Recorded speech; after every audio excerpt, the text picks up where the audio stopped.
Hi, everyone, and welcome to our Pinellas Trail Community Conversation. I'm Tony Fabrizio with the Pinellas County Communications Department. We have a really good program lined up for you tonight. If you're new to our area, you're going to learn about the history of the Pinellas Trail and a great organization that supports it. If you're an established user of the trail, you'll hear the latest updates on construction, maintenance, an upcoming courtesy campaign, and our long-range trail visioning. And if you're interested in bicycle and pedestrian safety in general, we'll have information on that as well. We'd like to get started with a special greeting. It's my pleasure to introduce Board of County Commissioners Chairman Dave Eggers. Hello, Chairman Eggers. Good evening, Tony. Really excited to be here tonight with everybody, and wanted to first say good evening and welcome to all of those folks who have chosen to attend our Pinellas Trail conversation tonight. As most of you know, we're celebrating our 30th anniversary of the first 5-mile segment of the trail from Taylor Park to Seminole City Park, dating all the way back to 1990. Now the trail has completed 60 miles of that 75-mile loop around the county, and there's more under construction. That East Lake corridor to Countryside corridor for one. The loop includes using a former railroad corridor and the Duke Energy Trail. And the Pinellas County Trail even extends 250 miles along the Florida Coast to Coast Trail from St. Petersburg all the way to Titusville. I'm excited tonight that we're going to be hearing from Pinellas County, but also our partners, our friends of the Pinellas Trail, Forward Pinellas, and most importantly, some of the residents that we'll be calling in. This incredible amenity has been possible because of these partnerships and the many municipal partnerships that include the trail throughout their communities. So they'll just sit back and enjoy and listen to the organizations, their accomplishments, their role, and how each of you might get involved with them. Again, thank you for joining us tonight. Tony, back to you. Thank you, Chairman Eggers. Give me just a second here while I share my screen. Okay, so here's how the meeting is going to flow. We're now going to have brief presentations by the county and our partners. Then I'll introduce our panel of experts. And then Joan Rice from Pinellas County Public Works is going to moderate the question and answer portion of the program. There are 3 ways to ask a question in Zoom. First, you can type your question into the Q&A box on your screen. Second, you can click onto the raised hand icon to be placed into a queue to ask your question verbally. And third, if you called in, you can hit *9 on your keypad to be placed into the same queue. For anyone who is new to Zoom, you can find the Q&A and raised hand buttons by moving your cursor to the bottom of the screen to bring up a toolbar. On some mobile devices, the toolbar may be at the top of the screen. You can type in a question or raise your hand at any time, but we won't take questions until we get to that part of the program. Some very good questions were submitted in advance, and Joan will be mixing in those as well. Our first presenter tonight is Brian Smith, president of the Florida Greenways and Trails Foundation. Brian was Pinellas County's planning director and executive director of our metropolitan planning organization for 30 years. He has played a key role in the development of the Pinellas Trail since the beginning. He's going to come on and give us a little historical perspective. Hello, Brian. Hey, Tony. So I'm going to go through the history here. We need the first slide. Got something away on the screen here. So this all started over 100 years ago. In the 1880s, the railroad was the main means of transportation on land throughout the country, and that applied to Pinellas County as well. So in 1890, the Orange Belt Railroad built a rail line that went from Tarpon Springs down to St. Petersburg. And pretty much that functioned for 100 years. Interestingly, almost exactly to the time the Pinellas Trail was established, there was a discussion anyway that the railroad was less significant economically wise in the country, and therefore we're abandoning a lot of segments because they were no longer in use or needed use. So basically what happened was the federal procedure required that they give the state the first option to buy land from the railroad. So basically, when we found this out, it was going through the abandonment procedure, and Pinellas County worked with the state legislature And this was 1982, got the land for the Orange Belt acquired by the state for $30 million. We then proceeded forward with identifying what kind of uses. The money was a transportation source in the state. Therefore, we had to use the money for transportation. Originally, we were looking at a steam engine that went from Clearwater to Tarpon Springs, and that didn't work out. Then we looked at a monorail throughout the county, with that main corridor being the railroad. That didn't work out. So a few years later, the Pinellas, we'll go to the next slide. Tony, there you go. A few years later, the Bicycle Committee and the Pinellas Trails Inc. groups both identified this corridor as a good corridor for a trail, which people weren't too sure about whether it was transportation, but they went along with it. So we built a recreation facility that would be a safe place for people to bike and rollerblade, and that's how they walk. And that was then put into, and then those two committees recommended that. The county commission agreed and included in the Pinellas program, the Penny for Pinellas program that was approved by the electorate in 1989. And there was 34-mile trail was included in that for $8 million to be built, including 3 overpasses. As we put the trail in, we assumed it was a recreation facility. Actually, when we ran surveys, we found that the corridor actually had 2/3 of the use was bikes, so going to work, school, shopping, and other destinations, 2/3 of them. So we realized we built a transportation facility. So basically that, it also was very popular, people wanted more. So we, based on that survey, were able to justify that this was a transportation facility, and therefore they opened the door to the federal and the state money as well as local money. And basically that was good for 2 reasons.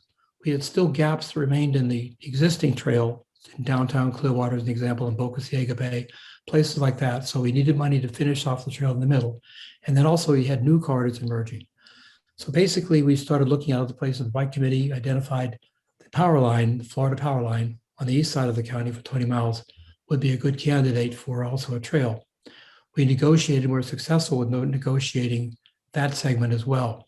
And when we stood back and looked at the map, we realized, hey, this has got a lot of potential. These 2 corridors could be connected. So we connected the existing rail line trail in Tarpon Springs east and round and looped down East Lake Road and connected to the existing power line trail, and then did the same thing in St. Petersburg. So basically we had identified a 75-mile loop and then proceeded to follow that as our main mission in trails.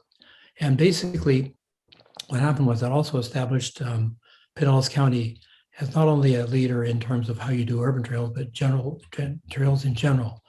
So basically what it brought down to was we became a model for the national setup, and I think Scott's going to have a slide of where we got awards for that. Basically, then Pinellas County became the standard for the nation to how to do this alternate transportation. That kind of leads us into, I think, the next series of slides, Tony. So I'll wrap that up from here. Very good, Brian. Thank you very much. Many people don't know that the Pinellas Trail is part of the Pinellas County Parks and Conservation Resources Department. Paul Qazi, the department director, is going to come on and talk about the management of the trail and our volunteer programs. Hi, Paul. Good evening, Tony, and good evening, everyone. As Tony mentioned, the Pinellas County Parks and Conservation Resources Department is the day-to-day managing entity for the Pinellas Trail. For purposes of our conversation tonight, when I use the term Pinellas Trail, I'm including the Fred Marquis Pinellas Trail, the Duke Energy Trail, as well as the portion of the Coast to Coast Trail that lies within Pinellas County. Can we go to the first slide, please?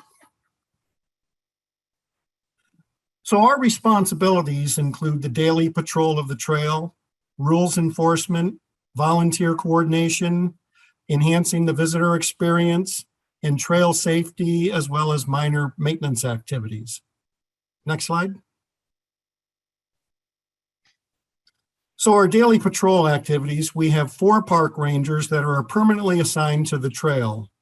Those 4 park rangers are divided up on equal sides of the week. We have 2 rangers that work Sunday through Wednesday and 2 additional rangers that work Wednesday through Saturday. Each of them works 4 10-hour days under the supervision of our chief ranger, Carol Gray. Current base of operations for the trail is Taylor Park, coincidentally, where the trail first opened. And we have one ranger that patrols to the north and one ranger that patrols to the south each day. The primary duties of these rangers includes litter and trash removal, trail inspections for safety and maintenance issues, assisting trail users they might come across that have an issue with their mode of transportation, and educating trail users on rules and trail etiquette. Rangers also monitor the 911 system, the markers you may see on the trail, to make sure they're legible and repainted as necessary. Additional county staff from our trades group will also assist in repairs to benches, shelters, water fountains, signage, and related furnishings. The trail rangers are also supplemented by mowing crews for both flat and slope mowing along the trail. During the growing season, our goal is to mow the flat sections of the trail every 14 to 17 days, and the slope mowing is completed on a quarterly basis. Next slide. In addition to paid staff, park ranger efforts are also supplemented through volunteers. The department currently has a roster of about 15 active trail volunteers who assist rangers with a variety of tasks, including litter pickup, the bollard construction and repair, and assisting trail users. Our volunteers act as extra eyes and ears on the trail and provide feedback to staff on issues related to the trail and its users. While at present we're not accepting volunteers, you still are allowed to apply to be a volunteer, and we expect to resume the orientation period shortly. Unfortunately, due to COVID, we haven't been able to bring in groups of people to do training. The department also partners with the Keep Pinellas Beautiful program to sponsor the Adopt a Mile program on the trail, by which individuals, groups, or businesses may adopt a specific section of the trail with a requirement to provide 6 litter cleanups annually. Other initiatives we're currently involved in include, which we are undertaking in partnership with Public Works Department, relate to signage. 2 specific initiatives that we're involved in are the replacement of the no motorized vehicle signs to reflect current Florida statutes as it relates to the use of e-bikes, electric personal assist mobility devices, and ADA compliant devices. And we're also looking at the development of updated informational and wayfinding signage. Tony, I'm going to throw it back to you now. Very good, Paul. Thank you very much. The Pinellas Trail is a treasured amenity for our residents and visitors alike. And one reason for that is the support we receive from the Friends of the Pinellas Trail organization. Tonight, we have with us the group's president, Scott Daniels, and vice president, Dave Feller. Hello, gentlemen. Good evening. Thank you, Tony. And good evening, ladies and gentlemen.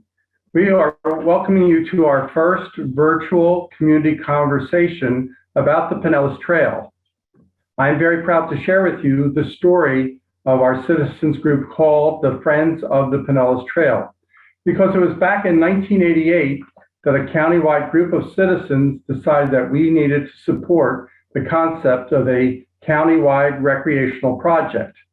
Our Pinellas County government was exploring the idea to establish a Rails to Trails linear park along the abandoned CSX Railroad corridor, and our Pinellas Trails Incorporated was created. Our citizen group included, when we first started, active bicyclists, joggers, inline skaters, bankers, teachers, and business leaders, all with the same goal in mind. The personal experience of the Burt Valerie family connected with that community need. Bert's son, Bert Jr., was killed riding his bicycle going to work from his home. And so Bert and his family responded in their tragedy by ensuring that everyone, our entire community, would have a safe place for everyone to ride their bikes, to walk, recreate, and to be able to go to work. Bert's personal mission has been that we would all benefit by having a place for both recreation and transportation in our neighborhoods, and that no one would have to experience what their family had experienced.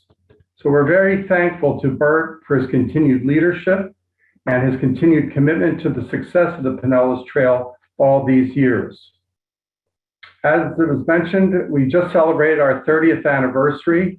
It's hard to believe that we opened the Pinellas Trail on December 1st, 1990. And so we, the all-volunteer citizens organization, have been supporting the Pinellas Trail from the very beginning. We started in this public-private partnership and officially helped to open the first 5 miles from Seminole City Park to John Taylor Park. The success of the Pinellas Trail, which is one of the first in the state of Florida and in the United States, has been recognized by the National Rails to Trails Conservancy, and they named us, our trail, to the National Hall of Fame. They noted that our citizens group was to be emulated by future citizen trail organizations for our cooperative success. Today, there are thousands of rail to trail projects, and so the once new concept is now routine, and it's included in all urban, suburban, and rural planning. Our Friends of the Pinellas Trail has implemented an auxiliary ranger program where citizens can volunteer on the trail to support our parks and conservation resource rangers, as Paul mentioned. We have a Trees for the Trail fund where donations can be made for additional new landscaping along our corridor. And we have an amenity fund where contributions can be made for additional amenities for the trail users, benches, bike racks, and water fountains, dedicated by local businesses and in memory of individuals who used and loved the trail. We also support the Keep Pinellas Beautiful program called Adopt a Mile. So there's many opportunities for our citizens to get involved with all that makes the Pinellas Trail successful. And have you listen to Dave Feller. He'll tell you more about what our organization offers. Hey, thank you, Scott. Next slide, please, Tony. I'd like to start by mentioning our website, friendsofthepinellas.trail.org. Our FAQ page has a lot of information that most trail users would want to know. We have lists of neighboring parks along the trail, information about connecting trails to the Pinellas Trail, including links to the websites that talk about those trails. We have links to the various county printed maps, and including the county GIS interactive map that shows everywhere the trail goes. We also provide web links to various government organizations, such as the Ford Pinellas Bicycle Pedestrian Advisory Committee, and some private foundations like the Rails to Trails Conservancy, Florida Bicycle Association, and Bike Walk Tampa Bay. Next slide, please. We also have a very active Facebook group, and we're a little bit unusual in that many citizen support organizations use Facebook only to put information out to the public. We allow users to post on Facebook, so we have a lot of active conversation. It's a great place to ask questions and get answers and get all kinds of information about the trail from people that use the trail regularly. We've got more than 4,400 active users in our group right now. Next slide, please. Many of you remember that the county used to produce Pinellas Trail guidebooks. They got out of the guidebook business a while back, but we've started that up again. So these are similar to the AAA Triptych, if you're not familiar with them. They have a series of strip maps and information that supports the strip maps. These guidebooks are available at a handful of retailers around the county. The retailers are listed on our website, and they're also listed on our Facebook group. So if you're interested, please get yourself a guidebook. Next slide, please. One of the features of the guidebook is a mileage grid, so you can see how far it is from point to point for key points around the trail. Next slide, please. Here's an example of a strip map. This is downtown St. Petersburg. So you can see what the maps look like, and you can get an idea of all the information that we provide. Basically anything that a touring cyclist might want to know about: parking areas, parks, restrooms, water fountains, food stores, police and fire services, pharmacies, anything we can think of that you would need to use if you're on the trail. Next slide, please. If you're interested in getting involved with the Friends, here's how you can get a hold of us. We've got a website, we've got an email address, telephone number, and again, our Facebook group and social media. And back to you, Tony. Thanks, Dave and Scott, and thanks for everything that you all do, the organization does. We're now going to turn our focus for a few minutes to bicycle and pedestrian safety and multimodal transportation in the county. To cover these topics, we have Whit Blanton, the director of Ford Pinellas. Hi, Whit. Hi, good evening, everyone. Just to let everyone know that Ford Pinellas is the countywide transportation planning agency and the countywide land use planning agency. And our primary mission is to direct federal and state dollars to Pinellas County for transportation projects. So we have a lot of an important role to play in the development of the Pinellas Trail and connecting networks in partnership with Pinellas County, the Florida Department of Transportation, and others. So let's advance to the next slide, Tony. And, we think of the Pinellas Trail as a recreation and a transportation network. And we are working hard to create a safe, connected, and comfortable active transportation network throughout Pinellas County. There's a lot of benefits associated with that. It improves community health, creates safer streets, reduces emissions, boosts our economy. Trails are really a driver of the local economy throughout the country. And it also helps provide transportation alternatives in a very congested, urbanized county. We have many types of trail users, so we have to accommodate the different needs of all the different types of people who use the trail. Next slide, please. One thing that we learned during the pandemic is how important trails are and open space is to the public. We have a trail counter program that uses infrared cameras located throughout the Pinellas Trail network that does a very good job of accurately recording the comings and goings of people using the trail. And we can differentiate between who's on a bicycle, who's a walker or a jogger. And that efficient data collection program and reporting helps us keep track of the trends from day to day, month to month, year to year, and really time of day on the Pinellas Trail. And as you can see from this little chart, 2020 set all kinds of new records with usage of the Pinellas Trail. And we continue to see that demand through the first 6 months of 2021. We're on a pace to achieve essentially what we did in 2020 in terms of the trail usage throughout Pinellas County. And this is not counting everybody. We don't have the trail counters throughout the Duke Energy Trail. So in the coming years, we look to be adding more of these trail counters. Next slide, please. So as was mentioned, we are working on completing the 75-mile Pinellas Trail loop. You can see here in blue the components that are funded but not yet completed, but we're very close to getting to that full loop. And this provides a range of trail context for people from very urban St. Petersburg and Dunedin to more suburban and rural segments of the trail. We do have, though, a challenge, which is making sure that everybody can get to the trail. And that means focusing on some of the east-west connections. And I'll talk about those in just a few minutes. But our goal is to make sure that we have a high percentage of the county's population within a mile or two of the trail to make sure it's readily accessible. Next slide, please. And this just shows the larger picture of how the trail fits into that statewide trail network. This is the coast-to-coast trail, and the Pinellas Trail Loop is a key component of that journey all the way over to Titusville. But we also are in the planning stages of connecting the Pinellas Trail through Hillsborough and down through Collier County and the Legacy Trail in Sarasota and Manatee counties. Next slide, please. At Ford Pinellas, we are the long-range transportation planning agency. And so one of our components is an active transportation plan called Advantage Pinellas. And it's really built around 3 pillars, which is improving our traffic flow and congestion, enhancing transit connections, and creating safer streets in Pinellas County. And the trail is a big part of doing that. And all of this is around our future land use, preserving neighborhood quality, and guiding and driving the local economy. And trails play a big part in that. So in our active transportation plan, we have devoted significant amounts of future federal and state dollars to the development of this trail network. We have over $60 million through 2045 slated for bicycle and pedestrian projects, whether trail or on street. including overpasses funded through 2045 at regular intervals. Next slide, please.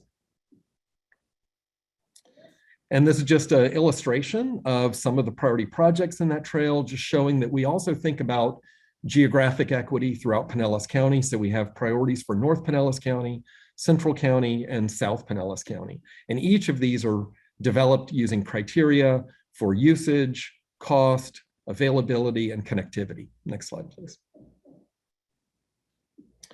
This is an example I'll just show very briefly in North Central Pinellas County.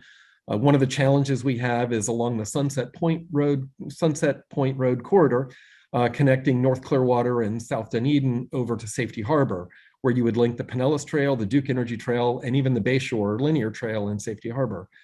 And this is something that is soon to be in the design phase, and it'll be a combination of on-street and off-street facilities and some neighborhood connections called neighborhood greenways, because we know a lot of people aren't really comfortable riding in bike lanes on a busy road like Sunset Point Road. So we're going to be looking at ways to create a more comfortable facility for all users. Next slide, please. And another important east-west connection is in the south central part of Pinellas County through the Lellman, Kenneth City, St. Petersburg area. The Joe's Creek Greenway is an important partnership between Pinellas County, Ford Pinellas, and local governments. And the Joe's Creek Greenway is part of a major stormwater project that includes a 12-foot separated path. And we've planned the alignment, and we are seeking funding in the next few years for completing design and funding construction of this important connection. Let's go ahead and advance. Okay, good. And how we make a decision about how to invest in bicycle and pedestrian projects is every year we have a call for projects available and open to our local government partners. And we fund in 3 different categories. Complete Streets really focuses on the safety and comfort of people using our roadways, whether they're on foot or on bicycle or in a car, and finding a way to balance the different needs of all those users. The Transportation Alternatives Program is a federal funding source that funds smaller connectivity projects, sidewalk projects, and trail projects. And then the multimodal priority list is for the larger projects. Some range as much as $100 million, but some of those trail overpasses, for instance, are funded through this multimodal priority list. And this is how we tell our partners at the Florida Department of Transportation how to direct state and federal dollars to Pinellas County priorities. Next slide, please. And finally, I just want to say a few words about how the community can be involved in helping guide and shape the direction of not only the Pinellas Trail, but safe bicycling and walking throughout Pinellas County. We have a Bicycle and Pedestrian Advisory Committee that meets monthly. That committee is comprised of technical experts from the local governments, as well as citizen members and active transportation advocates. And we have an open call for volunteers to serve on that committee. And we would love to see some new faces and broaden the reach of our bicycle and pedestrian advocacy throughout the county and the region. Thank you, Whit. Thank you, Tony. We have some real exciting features coming. Next up, and for our final presentation, we have Joan Rice from Pinellas County Public Works Multimodal Transportation. Hi, Joan. Hi there. Hello, everybody, and thank you, Tony. Next slide, please. Okay, I'm going to go into some more detail about the 75-mile Pinellas Trail Loop. Here's a map of Pinellas County with the loop shown in blue, orange, and yellow. The blue segments are the 60 miles of trail that's completed and open. And these include the railroad corridor from St. Petersburg to Tarpon, the Duke Energy Trail, the community trail segments in St. Petersburg and Clearwater, and other connections like those along Keystone Road, East Lake Road, and Roosevelt Boulevard. The orange segment is the section currently under construction from Enterprise to John Chestnut Park. This 6.8-mile segment will be completed a year from now. The last segments in yellow are those in planning and design phases. The next piece to be constructed is a 4-mile yellow segment from Haynes Bayshore to 126th Avenue. Construction on that one will start in 2024.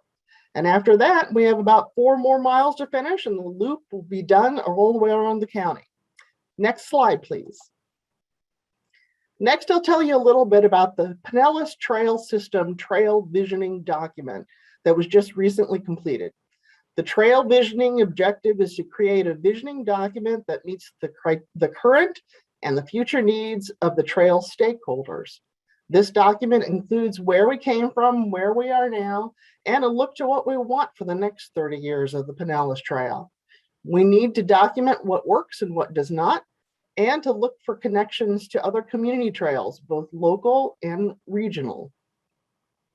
Stakeholder engagement includes gathering information from the communities the trails travel through.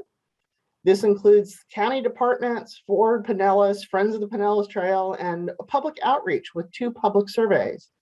The first survey asked what you'd like to see more of on the trail, what signage would be helpful, and would you use a trail app? And the second survey asked questions about possibilities for a Pinellas Trail logo, like what colors or graphics or wording you would like. Other details in the document include trail maintenance. It's important to have the best management practices for public safety, preservation, cost-effective maintenance, community expectations, and also federal requirements.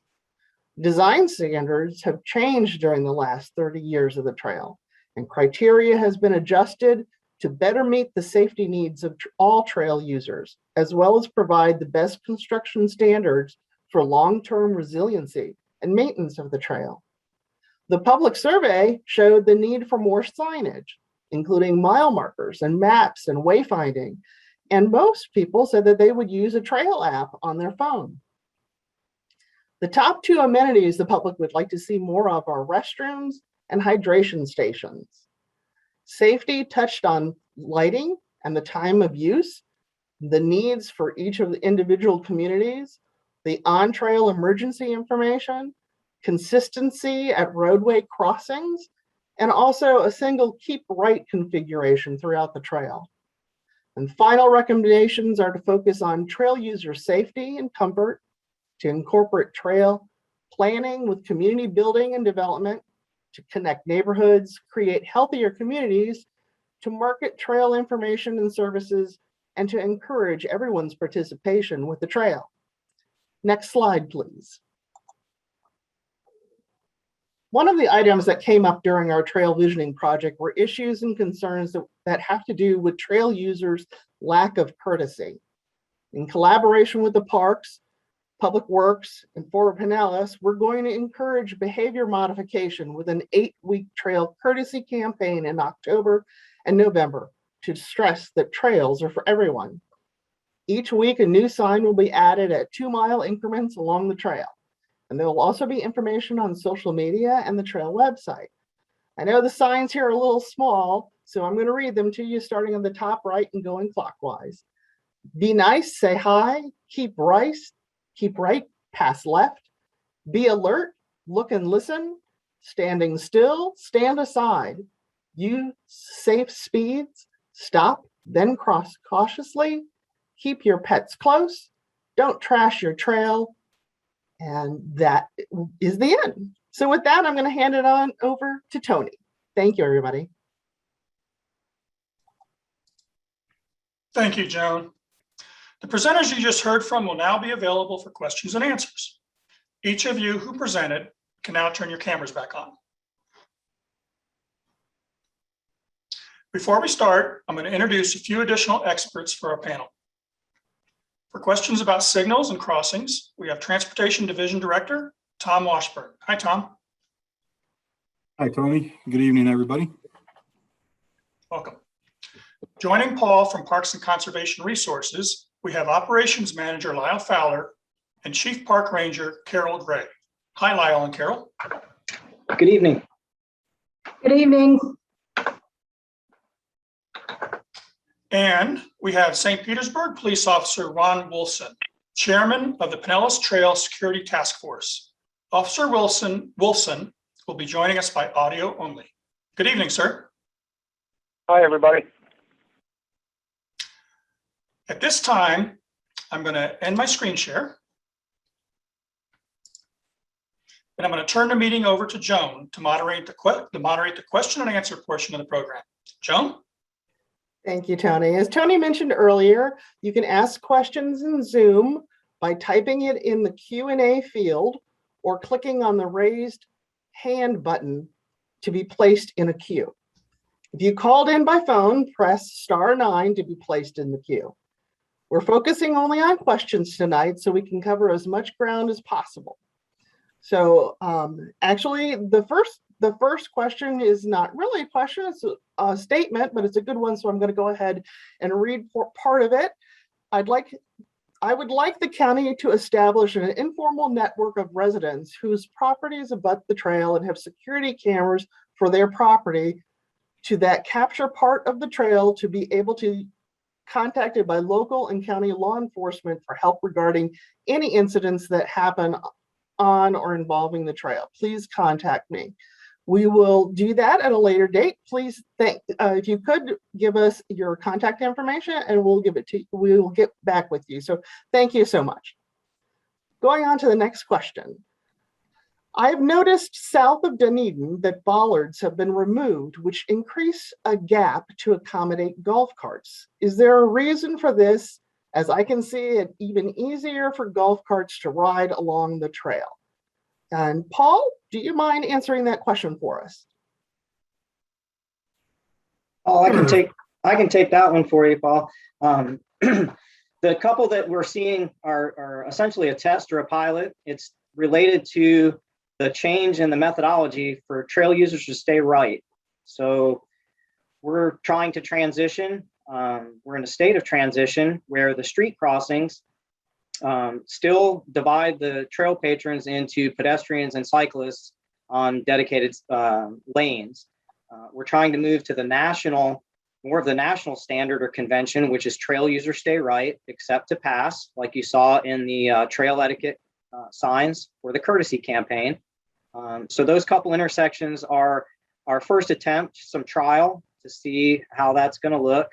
And so that's what I think they're noticing. Okay, thank you, Lyle. Okay, going on to, I'm going to mix in some of the pre-meeting questions that we had. First one there is the paid Pinellas Trail Rangers are far too few for the growing Pinellas Trail. When will the county increase the paid ranger staff? Paul, will you answer that for us, please? Sure. Yes, there are 4 park rangers, as I mentioned earlier. We are proposing to add an additional 2 rangers in FY23. It's part of a recent levels of service study that was done by an outside consultant.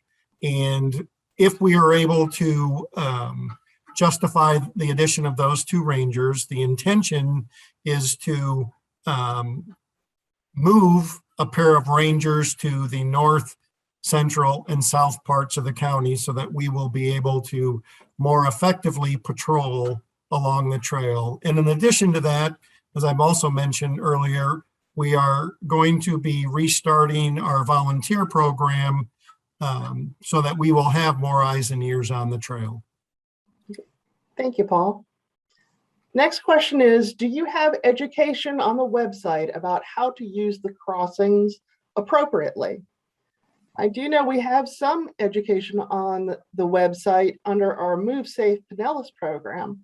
And recently I saw a really great video on how to use the RRFB crossings and pushing the buttons from the city of St. Pete. So maybe we'll take those and add them onto the Pinellas Trail website. Tom, do you have anything to add to that about the education part? I mean, I think you've hit it with the videos. I think those are a good method of getting the word out. You know, when you're at the crossings themselves, there are signs there that tell you how to use the devices. We have put, you know, flyers out that we've passed out at various events that talk about how to use the RRFBs. So, and they've been around for quite some time. So hopefully it's somewhat intuitive, you know, then they are activated on push button demand. So. Okay. And I'm sorry, for those of you, we're throwing out terms like RRFB. RRFB stands for rectangular rapid flashing beacon. Those are the ones that flash back and forth to warn vehicles that there's somebody in the crosswalk. The next question is, are you providing fencing or some other separation method from areas that may actually be adjacent to railways? Paul, can you answer that? I don't know if we have anything that's actually next to a railway. Well, the only specific area I can think of runs down the middle of the road in Clearwater. So I don't think it would be appropriate to fence that. But if there's another area that the questioner is referencing, please include that and we can look into it. Okay, thank you. Okay, next question. I'm reading along. Hold on, everybody. How are you involving the various communities in this effort? I think that I'm going to give that one to Whit, please. Sure. Well, we work very closely with the local governments on a variety of trail-related activities. For instance, Dunedin is working on a citywide multimodal plan, which includes some connections to the trail, and they've engaged their public in those meetings, and we've participated in that. We also work through our Citizens Advisory Committee, our Bicycle Pedestrian Advisory Committee, and we bring issues and ideas to those committees and hear from those committees on issues that they bring to us. And that informs our development of our active transportation plan. It informs development of our transportation priorities. And we also have a Pinellas Trail Security Task Force, and they meet regularly to address some of the security issues that have popped up occasionally on the trail. And we've installed cameras. We've worked with Paul and his department on the rangers, and we also have worked with the unincorporated areas to have some sheriff patrols as well. And so it's a constant dialogue and a constant line of communication. And I think if you wanted to reach out to either Forward Pinellas or Pinellas County and state a specific question or concern, we'd be very happy to engage in that effort. Thank you, Whit. Next question is for Carol. The auxiliary rangers did a great job supporting the paid ranger staff. It's time to bring them back. What is the plan and what criteria will be used to allow the auxiliary rangers to go back to work? Good evening, everyone. Since February of this year, the trail volunteers have had the option of returning within the department's phased return. In this phased return, trail volunteers who do not report to a park work site and are able to complete their work remotely have been able to return to volunteering. A requirement of the phased return and ultimately a department goal is all trail volunteers will be required to enter their own hours into the online database. So once a full return is possible, and according to Paul, sounds like that's coming up shortly, hopefully, all trail volunteers will be required to attend a return orientation or a reorientation. So the reorientation agenda has been developed, and only the dates and times are to be determined. So the plan is to have multiple smaller orientations to allow for smaller groups and continued social distancing. So if anyone is interested in volunteering for Pinellas County Parks and Conservation Resources, please visit the website at www.pinellascounty.org and look for the volunteer intern button on the right, and this will guide you to the volunteer application. Thank you, Carol. Next question is, why was the existing sidewalk torn up for the North Gap project and not replaced?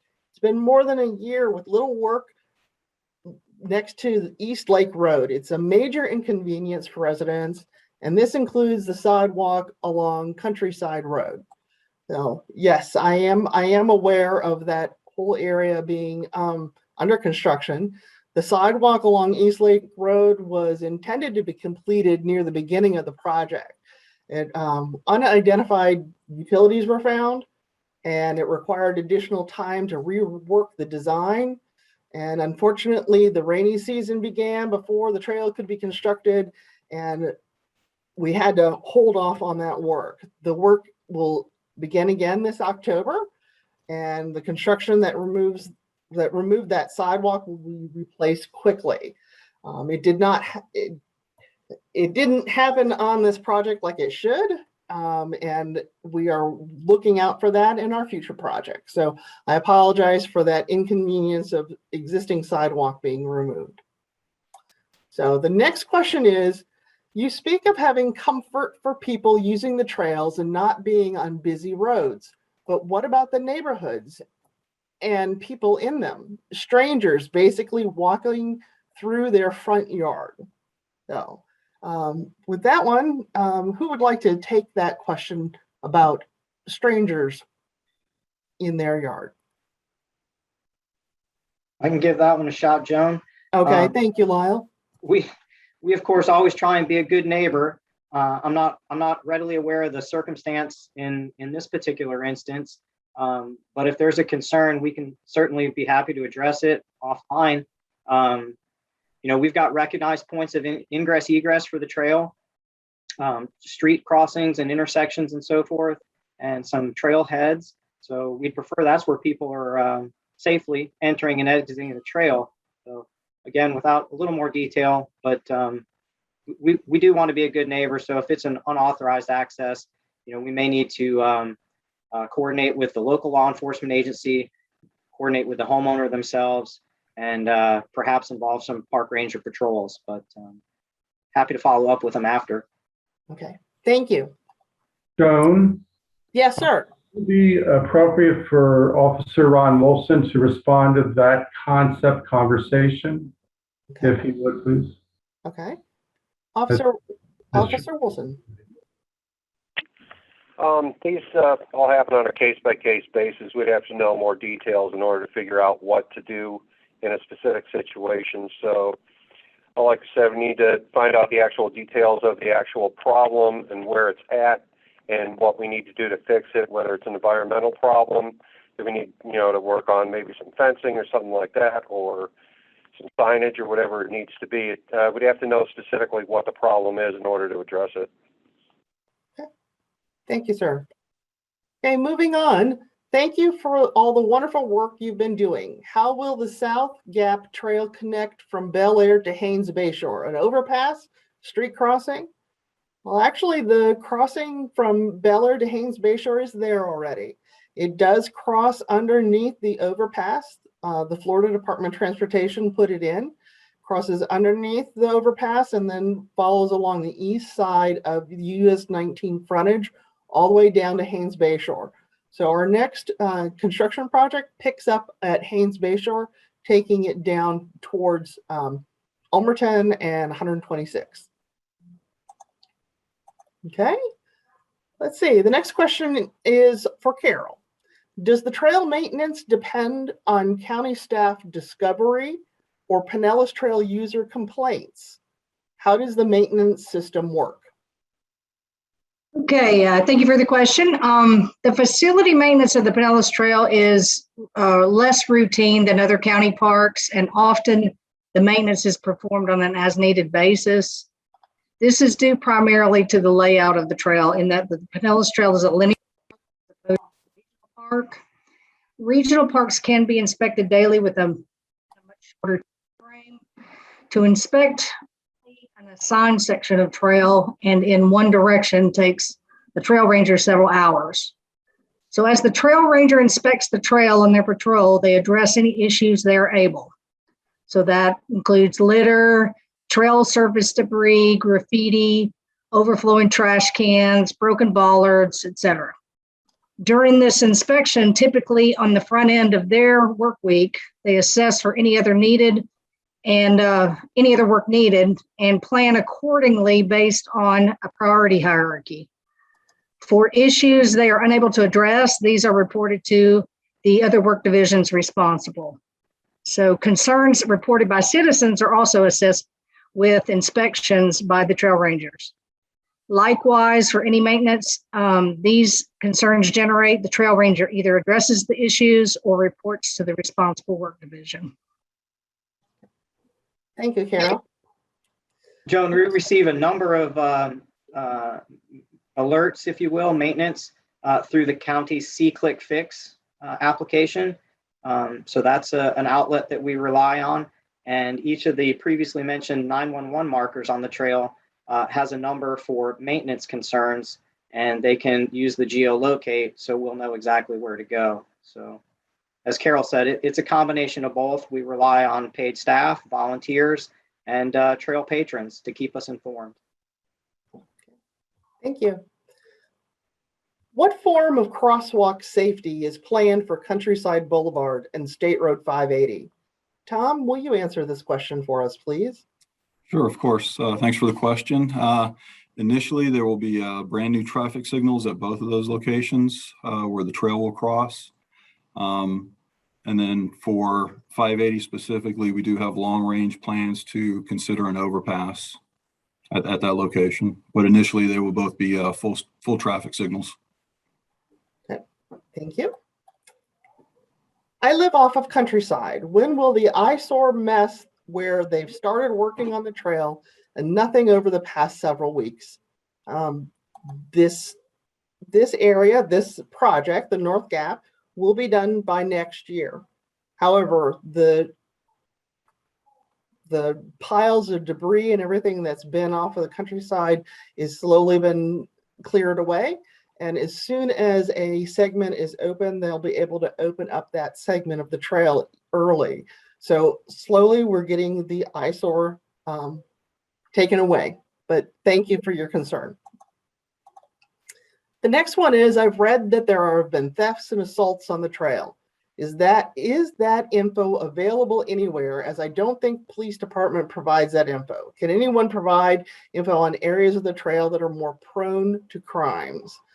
With that one, I'd like to ask Officer Wolfson if he could answer the question about how you can find out about thefts and assaults on the trail, as well as are areas more prone to crime. Yeah, all the crime stats are maintained by each jurisdiction that the trail goes through. We have a quarterly meeting that meets for the safety committee, and we go over all the stats for that quarter and make decisions and revisions to the trail as necessary to make it as safe as humanly possible. The areas of the trail run through all different kinds of neighborhoods. Unfortunately, the fact that the trail's there doesn't change anything about the specific neighborhoods that it goes through. So, everything's pretty much, the crime and so forth goes along with the neighborhood. But that said, we have very, very little crime on the trail. We have about 1.5 million users on the trail, and we have a few very isolated incidents that occur, as time goes on. It's a good thing for people to be aware of the surroundings, travel during times they're comfortable being in different areas, and the actual crime, it does not change on the trail. The trail's a very safe location. It's been very safe during the entire time it's been running, and we strive to keep it as safe as possible. Your crime stats are available through each jurisdiction. You can go online. If you're going through St. Petersburg, you can go on our website and find out all different kinds of crime stats and everything. It's all available to you on the web. Okay. Thank you very much. At this time, we do have one hand raised. We have somebody calling in with us, and the last 4 digits of their phone number are 8888. So if you could unmute your phone and ask your question, please. And the caller 8888, you'll have to unmute yourself. I just unmuted you.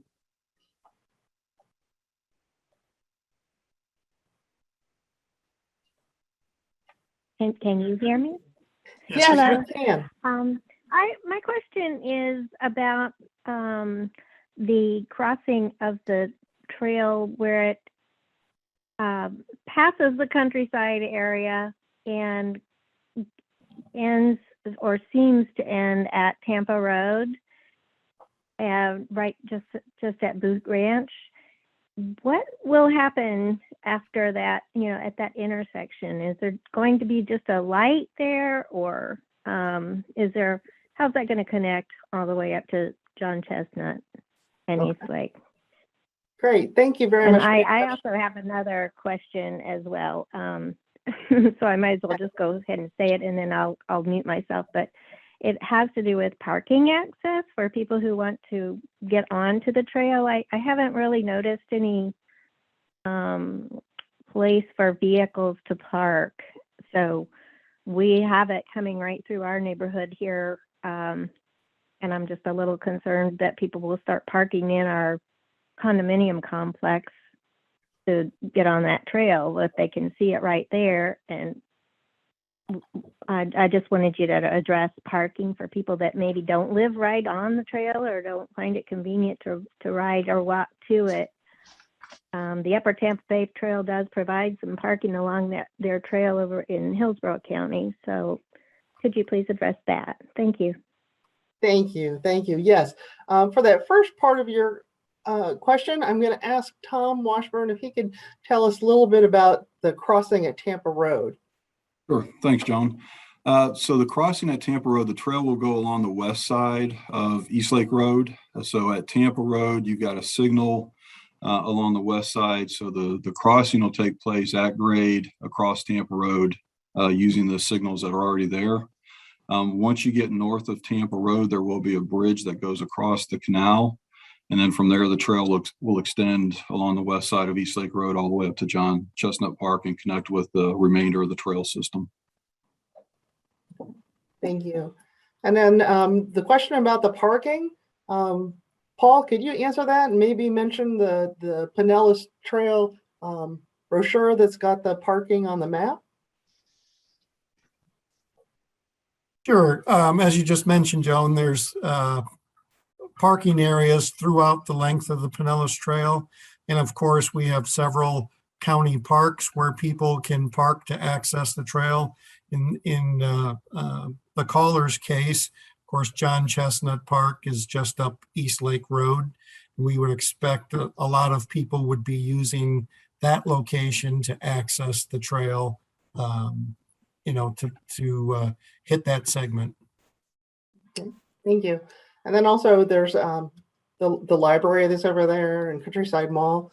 We do anticipate that some of those locations will also be used for that North Gap project. Thank you. Okay, thank you so much for your call and question.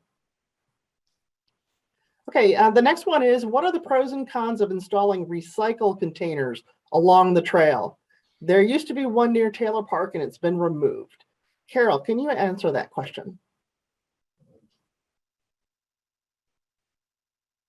Thank you for your question. There are parks that are a bit more conducive to recycling. The trail is one we've explored on occasion, but it doesn't seem to be an activity that a lot of people participate with. One, to give you an example too, another situation, Bel Boat Ramp is an area that I oversee, and we've attempted recycle cans there. And a lot of times they just end up getting filled up with trash. So I won't say I'll never say never, but if we can think of creative ways to attempt it again, I'm open to that. Thank you. Okay, I'm going to move back over to a question that was asked of us early. What are the plans for paving the Pinellas Trail from Palm Harbor to Tarpon Springs? Over the past 24 months, there's been a significant increase in the number of bumpy areas on the trail. So I'm going to let you know that the trail resurfacing does have a yearly budget. So spot paving occurs along the areas of the trail when it's needed. However, when a larger area needs to be done, it does take more time. We just did a piece just north of Wall Springs Park. And then we also had to do the complete reconstruction up near Live Oak and the Tarpon Springs last year. So the larger projects take a while, but if you do see something that's needed, please let us know. So thank you very much for the question. Moving back to the questions that are coming in right now, with regard to safety, will you have phone stations along the trail at various intervals with location numbers? Lyle, may I ask you to answer this question? Well, in terms of the markers, we currently have them 700 or more and growing as the length of the trail increases. They're currently geo-referenced. They're about to the county's 911 overlay system. They're about 300 feet in separation. So theoretically, you're never more than 300 feet from the next station marker. We've not, for logistic reasons, and I guess changing at the times, looked seriously at the call boxes. We've had call boxes at parks in the past, but now the cell phone or smartphone is pretty ubiquitous. Some of the aid stations have been subject to vandalism and in disrepair in the past, so they didn't really seem to achieve the intended purpose, but I hope that addresses the caller's concern. Going to a raised hand.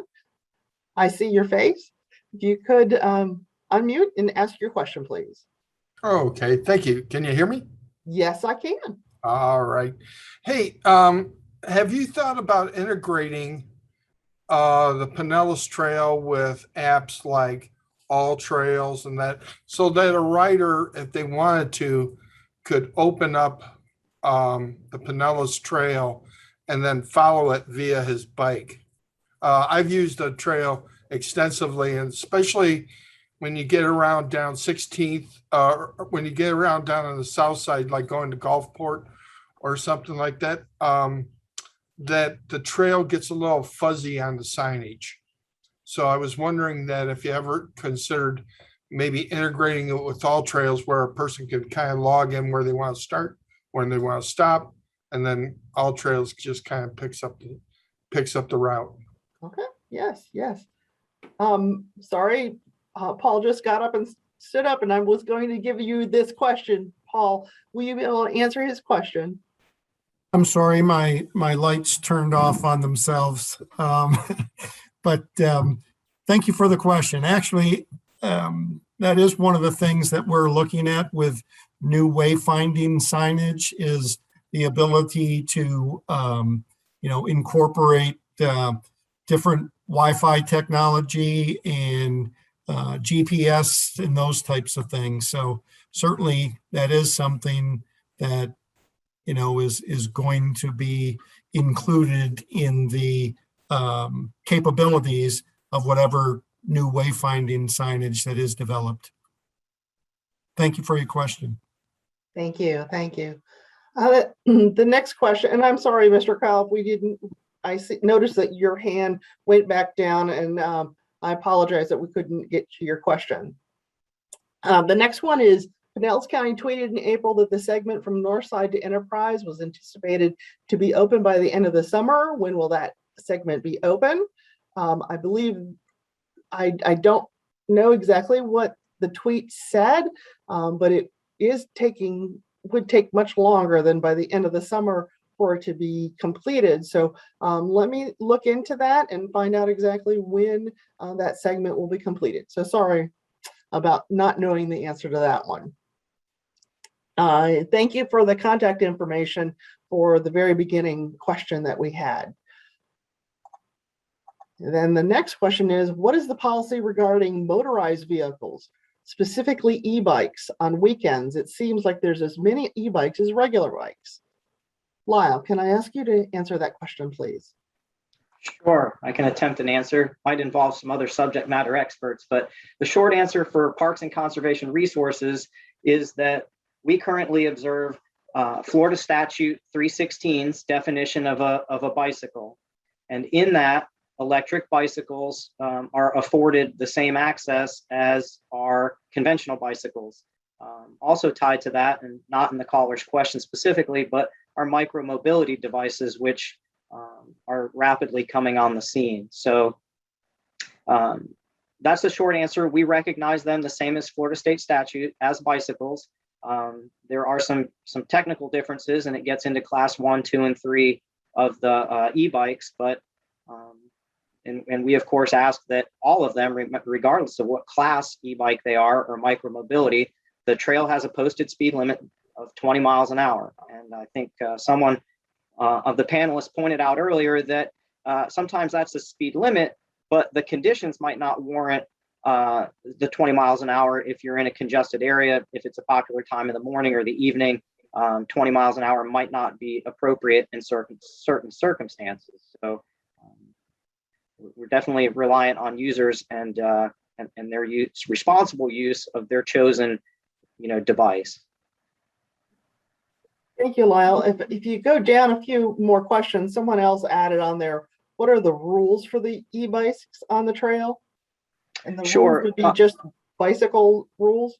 Right. The rules are going to apply to them, same as the as conventional bicycles and pedestrians, dog walkers, all the users of the trail. And that relates also to our courtesy campaign. We hope that trail users are respectful of one another, again, regardless of how someone may choose to enjoy the trail.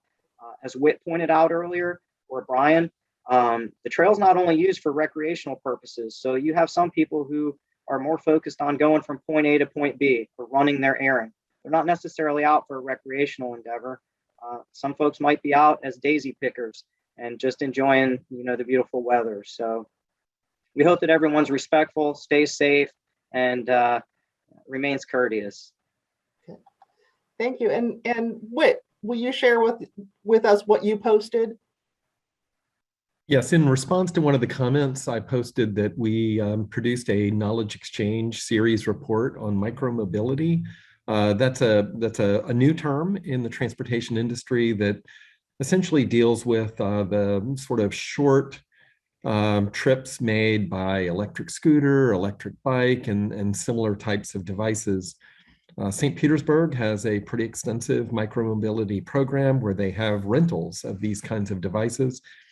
And one of the issues that we want to focus on is some consistency among all the 25 local governments in Pinellas County about how they treat this. The unique thing about state law that Lyle mentioned is that the state has given local governments the ability to further regulate these micromobility devices. But essentially, electric bikes are treated as regular bikes according to state law, but local governments do have the ability to incorporate some additional regulations of these different kinds of devices. So our guidance is really to share common terms, make sure everybody has a clear understanding of what they are, focus on some case studies and best practices. And then we have a subcommittee of our technical coordinating committee that has begun meeting to work out some of the issues and coordination issues and apply some consistency to that. So there's a link in the answered questions. Okay, thank you. Okay, the next question is, I'm going to pass to Tom. It's not about the trail, it's asking about bike lanes for 62nd Avenue North or 54th Avenue North heading eastbound. Yep, great question. Actually, we've got both of those projects as part of a current design effort. 62nd Avenue, basically both of those projects are from 49th Street over to 34th Street or US 19. But the scope for each of them does include bike lanes and actually a wider sidewalk on at least one side of the road. Okay. So thank you. And while you're still there, I'm going to go ahead and ask you this next one. I think that you've already answered it, but it is from Mr. Kyle. How will the trail go over Tampa Road? Sure. Just to reiterate, the trail will the alignment is along the west side of East Lake Road. So when it gets to Tampa Road, it'll go along the west side. There's a current traffic signal there. So the crossing will be at grade using the pedestrian signals that are already in place. Thank you. Okay, moving back to the previous questions, are there plans to improve the Pinellas Trail user safety while we use the trail? Lyle. Okay, I'm not sure I completely understand the context of the question, but Okay. again, would highlight the existence of the Trail 911 emergency locators. That's probably our single greatest attempt at trail patron safety. It's been pointed out also here a number of times that there's the quarterly meeting of the Trail Security Task Force. It's certainly trail centric and safety focused. And so you'll see recommendations and decisions sometimes coming from that group. So if the caller could provide a little more context, I'd be happy to elaborate. Okay, thank you. The next question is for Tom. Oh, wait a minute. Did somebody else have something to add? No, I was just saying the environmental design of the trail. We look at that when we're doing designs and everything to make sure that it's as safe as possible. We constantly do stuff to make the trail as safe as possible and continue to do so and review everything through our committee and make changes as needed. And we continue to work on that constantly. Okay, thank you. Okay, the next one's for Tom. Tom, is there a plan to place a user-activated crossing light at the intersection of Live Oak Street and the Pinellas Trail? For several days in the spring and fall, the morning sunrise aligns with Live Oak and blinds the eastbound drivers from clearly seeing persons crossing the street where the Pinellas Trail intersects with Live Oak Street. Yep. Thanks for the question.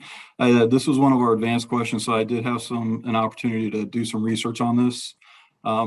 I think we spoke earlier about this is one of those locations where we retrofitted the bollard layout as well. And this was one of those locations where we recently upgraded the signing and markings to our new trail standard, the Keep Right concept with the advanced signing. I think we did that back in March of 2020, so just over a year and a half ago. At that time, there wasn't the need to consider a signalized crossing, but we're certainly willing to go back out there and take a look at that and work in conjunction with the city of Tarpon Springs to take a look at that and see if it's warranted. Okay, thank you, Tom. Okay, the next one is there an initiative to address and educate people tossing out glass bottles on the trail adjacent to Keystone Road? I've replaced two $49 tires in 3 weeks. Do I contact and report broken glass on the trail? Well, I'll answer the first part, and then maybe I can get Paul to answer the second one. As part of the educating, that is one of the weeks of our trail courtesy campaign, is to not trash our trail. So we do have some bullet items that we're going to be putting out on social media about that. But as far as reporting broken glass, Paul, who do they contact? Thank you, Joan. Certainly, you can contact us through the markers. There are markers on the trail for the location, the station, if you see broken glass or anything that needs to be picked up or cleaned up. We also have rangers that are out on the trail, as well as trail volunteers. And if they see broken glass, they are going to clean it up, sweep it up, get rid of it. Unfortunately, there are a lot of cars that travel down Keystone Road. We know that people throw things out of car windows. When you've got the coast-to-coast connector, east of East Lake Road, and then you've got the Keystone connector west of East Lake Road that all are adjacent to the highway. We know there are portions of the trail that get pretty abused by things being thrown out along the roadway. But definitely use the marker system, or you can use See-Click Fix, and let us know if you're seeing a lot of broken glass, and we may be able to put extra attention on that from some of the park rangers up on that end of the county. Thank you, Paul. And don't turn off your mic, because I'm going to ask you another question. It's about providing lighting along the entire trail. They want to know about it, but also who would maintain it.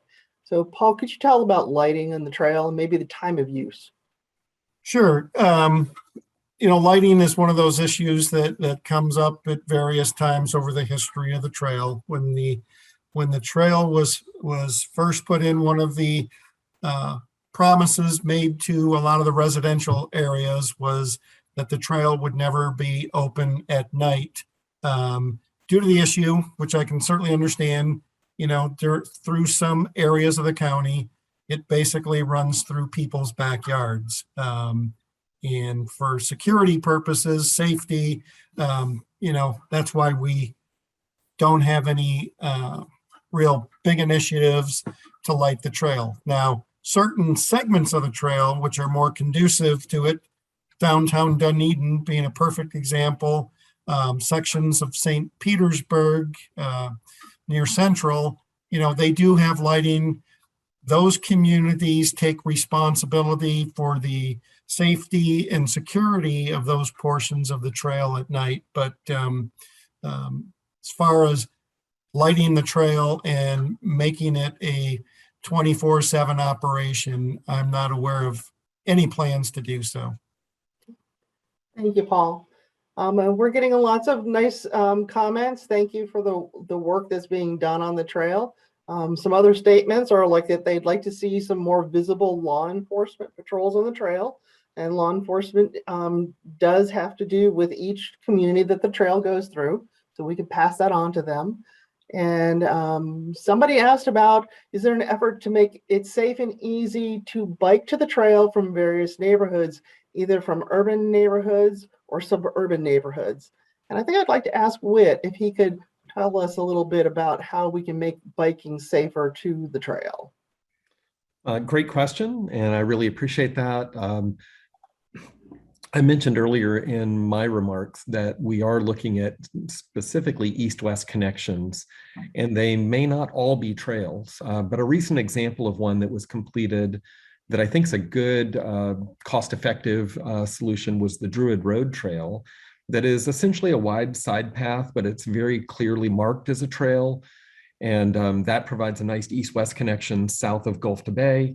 What we're looking at in Sunset Point would be a similar east-west connection north of Gulf to Bay.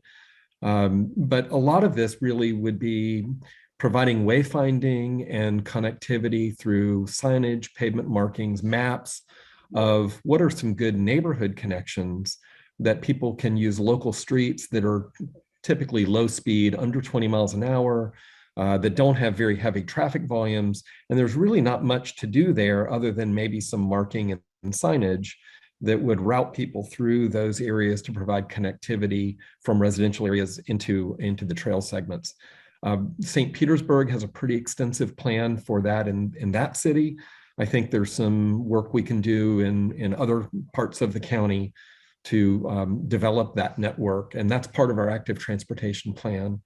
And then, the real challenge is when you get to busy roads and junctions and things like that, and that might require a specialty treatment like a mid-block crossing or crossing at the intersection, which is really the safest place to cross anyway. So we'll work on that as we have opportunities, but that is a focus of our active transportation plan. Thank you, Whit. And thank you, everybody, for all your questions. And I am sorry that we have not been able to get through all of these questions, but the time is closing quickly here. And I need to close this section of our presentation.